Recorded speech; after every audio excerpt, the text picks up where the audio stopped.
الاهلي النهارده قدر يفوز على نادي سيمبا التنزاني في ملعبه ووسط جمهوره وعلى رئيسه. رئيس نادي سيمبا قبل ماتش الاهلي قال ان هو هيفوز على الاهلي ويخرجه من دور الثمانية وهيعمل تاريخ جديد لنادي سيمبا. كل ده فشوش، والاهلي قدر يفوز على سيمبا في ملعبه بهدف مقابل لا شيء لاحمد نبيل كوكا.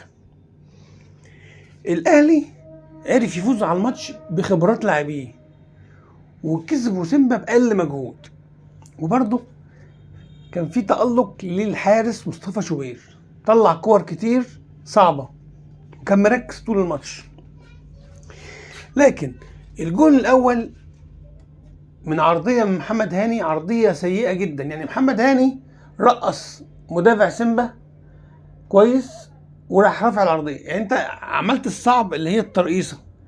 العرضيات دي يا جماعة حد يعلم محمد هاني العرضيات.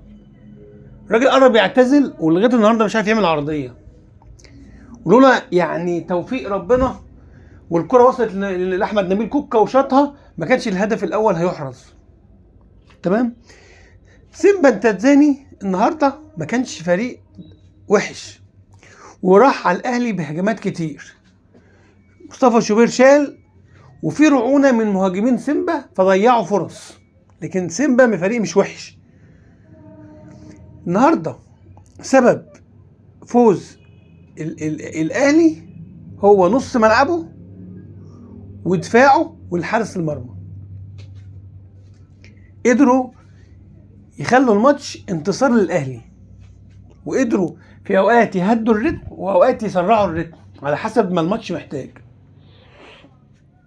في كوره مشكوك فيها ضربة جزاء لمودست، اعتقد ان هي ضربة جزاء ما اتحسبتش، يمكن علشان الماتش في تنزانيا في ارض سيمبا فالحكم عداها. في نقطة برضو مهمة جدا احب اتكلم عليها، وهي انفراد كهربا رقص ووصل للجون مرة واتنين وبيضيع.